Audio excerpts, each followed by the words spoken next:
Assalamualaikum Pak. Waalaikumsalam Bu.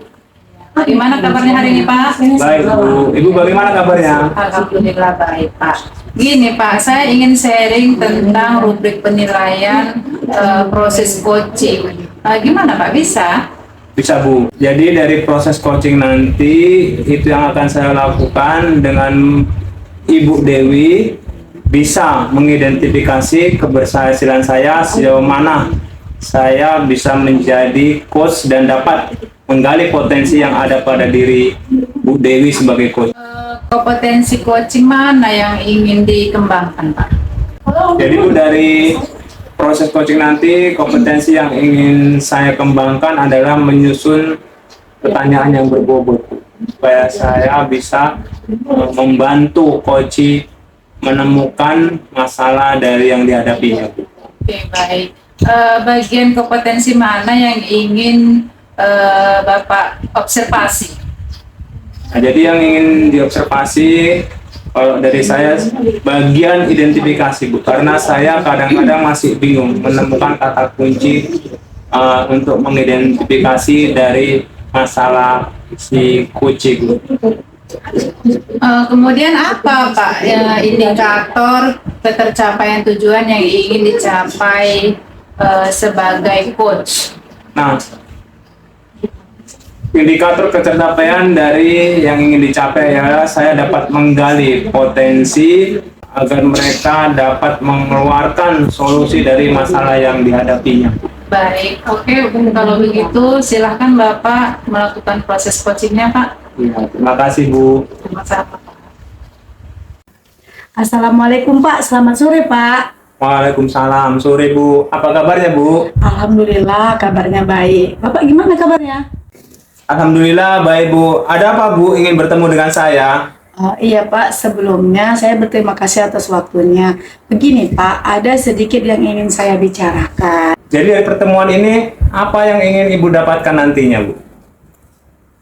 Begini Pak, saya ingin mendapatkan solusi agar saya bisa menjadi guru yang dapat memberikan pembelajaran kepada anak-anak itu Pak, yang gimana, yang bisa, terutama yang bisa berpusat pada murid, dan anak-anak juga bisa mengikuti pembelajaran saya itu dengan aktif, sehingga minat belajar anak itu Pak meningkat gitu. Jadi pembelajaran yang saya berikan itu dapat diterima anak-anak dengan baik, dan minat belajar anak-anak itu lebih baik lah Pak dari sebelumnya, begitu Pak. Artinya dari pembicaraan kita nanti Ibu bisa memberikan pembelajaran yang berdiferensi kepada anak-anak ya Bu ya? Itu harapan saya Pak. Saya berharap memang bisa menciptakan pembelajaran yang berdiferensiasi agar anak-anak itu tadi lebih bergairah lah Pak dalam belajar, lebih aktif begitu. Dari pengetahuan dan pengalaman yang Ibu katakan tadi, jadi yang dikatakan pembelajaran berdiferensiasi itu seperti apa Bu? Gini Pak, pembelajaran yang berdiferensiasi itu yang saya ketahui ya Pak ya, pembelajaran yang aktif dan lebih berpusat kepada murid. Di sini juga kita sebagai guru harus mampu mengelompokkan murid-murid sesuai dengan pengetahuannya, baik atau kemampuannya, baik secara audiotorik, baik secara kinestetik ataupun secara visualnya, begitu Pak. Baik Bu, jadi pembelajaran yang bisa berpusat pada murid tadi ya Bu, pembelajaran berdiferensiasi dan dapat menampilkan konten dalam pembelajaran dan dapat mengelompokkan murid sesuai dengan kemampuannya. Apakah ada hal lain lagi Bu? Ya mungkin Pak, selain itu juga saya harus lebih banyak mencari referensi-referensi lah Pak.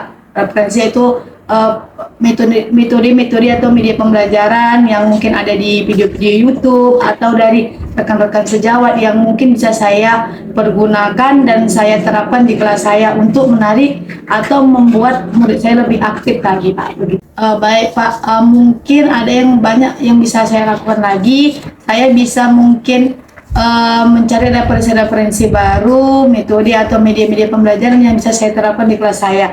Yang pastinya apalagi dalam penggunaan pembelajaran berdiferensiasi, saya mungkin memang harus lebih mendalam dan lebih memahami apa sih itu pembelajaran berdiferensiasi biar saya lebih mudah dalam menerapkannya di kelas saya, begitu Pak. Nah, artinya berarti untuk menggali supaya pembelajaran berdiferensiasi tadi dapat terlaksana, Ibu harus lebih banyak lagi mencari referensi-referensi seperti itu ya Bu ya. Iya, Pak. Nah, jadi saat ini Bu, dari skala 1 sampai 10, Ibu di posisi mana pada saat ini dalam menyampaikan materi pembelajaran Bu? Kalau saya rasa, saya itu kalau 1 sampai 10 itu saya masih di posisi 7, Pak. Posisi 7 ya Bu. Menurut Ibu apa kendalanya sehingga Ibu masih di posisi 7 dalam proses pembelajaran Bu? Itu tadi Pak, mungkin karena saya itu kurang memahami cara penyampaian pembelajaran. Jadi saya masih terbawa yang dulu, ya mungkin masih konvensional. Sedangkan seperti kita ketahui kan Pak, banyak pembelajaran baru yang bisa diterapkan guru, yang bisa ibaratnya meningkatkan tingkat pembelajaran minat belajar murid gitu Pak. Seperti tadi Pak, diferensiasi atau belajar inovatif dan lain-lain begitu Pak. Mungkin saya memang kurang memahami lah ke situ Pak. Oke, berarti Ibu harus banyak lagi memahami tentang pembelajaran berdiferensiasi itu bagaimana agar mencapai angka maksimal yang Ibu inginkan nantinya dalam proses pembelajarannya Bu ya. Iya. Baik Pak, saya akan tetap berusaha belajar, terutama mendalami apa itu pembelajaran yang berdiferensiasi, bagaimana penerapannya, bagaimana kontennya, bagaimana alurnya, dan bagaimana untuk menghasilkan produknya. Dan itu akan mungkin kalau saya tidak bisa mendapatkannya secara langsung, saya bisa belajar seperti di YouTube atau dengan rekan-rekan yang mungkin sudah menggunakan pembelajaran itu. Kalau begitu, apa yang bisa Ibu lakukan untuk mencapai hasil yang maksimal nantinya Bu? Itu tadi Pak, saya harus memang banyak-banyak belajar dan banyak-banyak berusaha lah Pak mencari referensi-referensi baru. Ya semua itu kan berguna untuk saya dan pembelajaran yang akan saya bawakan untuk murid-murid saya Pak. Kalau dari pengalaman Ibu, rencana apa yang Ibu lakukan agar dapat menciptakan pembelajaran yang baik?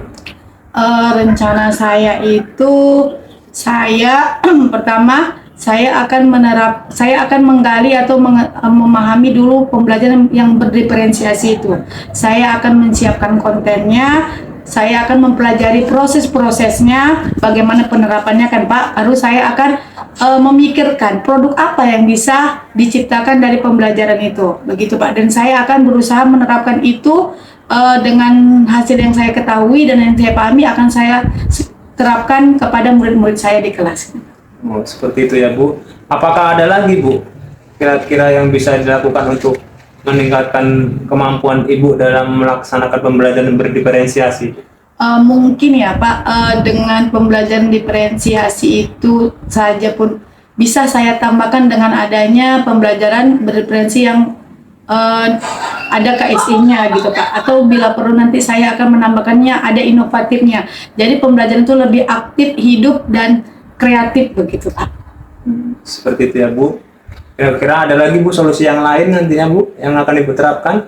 Mungkin selain itu juga saya solusi yang lain, mungkin saya juga akan lebih banyak Pak atau belajar dengan guru-guru yang mungkin terlebih dahulu menerapkan pembelajaran itu yang saya rasa mereka sudah berhasil begitu Pak. Mungkin itu menjadi referensi yang paling real buat saya, karena keberhasilan yang udah mereka capai itu, saya pun berharap keberhasilan itu juga bisa saya capai dengan murid-murid saya.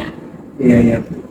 Baik Bu, berarti ada beberapa rencana tadi yang akan Ibu lakukan ya kan Bu, dan saya kira sudah cukup bagus tadi. Yang pertama, Ibu akan memahami pembelajaran dari YouTube ataupun dari konten-konten yang sudah berhasil menayangkan bagaimana proses pembelajaran itu. Kemudian Ibu juga akan bekerja sama dengan rekan sejawat yang memang sudah berhasil melaksanakan bagaimana proses pembelajaran berdiferensiasi itu.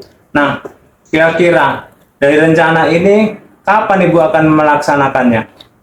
Secepatnya Pak. Saya mungkin dalam minggu ini saya sudah menyiapkan beberapa konten yang akan saya siapkan dan akan saya terapkan dalam pembelajaran minggu ini, gitu Pak. Saya sudah menyiapkan konten untuk auditorik, visual, dan kinestetiknya, dan akan segera saya berikan Pak, atau saya bawakan pembelajaran itu di kelas saya. Nah, baik Bu, mudah-mudahan rencana Ibu itu dapat berhasil, dapat terlaksana, Dan nantinya kalau ini sudah Ibu laksanakan, mungkin minggu depan kita bisa bertemu lagi Bu, membicarakan dari rencana-rencana yang akan Ibu laksanakan, apakah sudah berhasil atau masih ada kendalanya. Bisa Bu, nanti kira-kira kita minggu depan kalau ada waktu bertemu lagi untuk membicarakan lanjutan dari masalah ini Bu. Oh, bisa Pak, saya dengan senang hati karena mungkin saya juga bisa lebih berbagi pengalaman atau lebih belajar lagi nantinya. Iya Bu. Jadi Bu, apa yang Ibu dapatkan dari perbincangan kita ini tadi Bu? Yang saya dapatkan Pak, ya saya bisa menghilangkan kebingungan saya lah Pak, yang selama ini saya rasa aku kok bisa hanya seperti ini aja. Setelah saya bercerita, berbincang dengan Bapak, alhamdulillah solusi saya atau dari masalah tadi udah mulai terjawab dan mulai terbuka, dan apa yang harus saya lakukan dan bagaimana sekarang udah saya pikirkan, dan saya berharap pertemuan ini adalah solusi yang terbaik buat saya dan bisa saya laksanakan sesuai rencana yang udah saya buat tadi Pak. Bu, mudah-mudahan pembelajaran berdiferensiasi ini bisa Ibu terapkan di kelas sehingga pembelajaran yang berpihak pada murid bisa benar-benar terlaksana ya Bu ya. Ya Pak. Semoga ya Pak. Iya, Terima kasih ya Pak atas waktunya Pak. Iya Bu, sama-sama Bu. Terima kasih Pak. Assalamualaikum Pak. Ya, waalaikumsalam. Baik Pak, dari hasil pengamatan yang saya dapat di sini saya membuat lembar observasi. Yang pertama itu menurut saya tujuan yang disampaikan oleh Koci sangat jelas, yaitu ingin mencari solusi atas permasalahan yang dihadapi tentang murid dalam pembelajaran, ya Pak. Kemudian yang kedua, coach memberikan pertanyaan yang dapat membuat coach menyadari bahwa pembelajaran yang dilakukan harus mengasihkan, kemudian berdiferensiasi, kemudian sumber-sumber belajar itu juga harus sesuai dengan pembelajaran yang diampu. Yang ketiga, coach memberikan pertanyaan yang dapat membuat coach merencanakan hal-hal dalam menyelesaikan permasalahan, baik tentang antusiasme murid-murid dalam pembelajaran. Yang keempat, coach menanyakan tentang komitmen terhadap perencanaan yang diambil oleh coach dan ternyata membuat coach menjadi yakin akan keputusan dalam solusi yang diambilnya.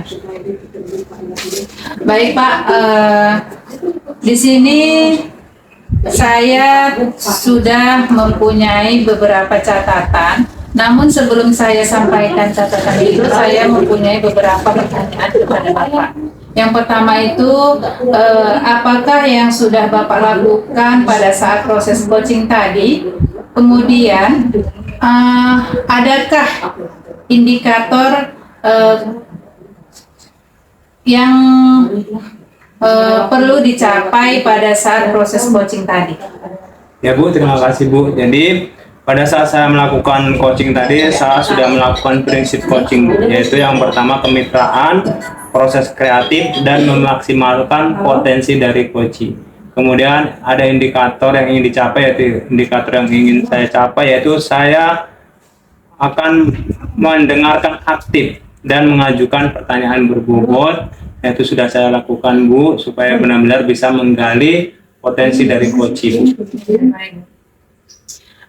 Di sini juga Bapak sudah melakukan, menurut catatan saya sesuai dengan Alur Tirta, saat proses coaching tadi sudah sesuai dengan catatan saya, yaitu mendengarkan aktif, mengajukan pertanyaan-pertanyaan yang berbobot.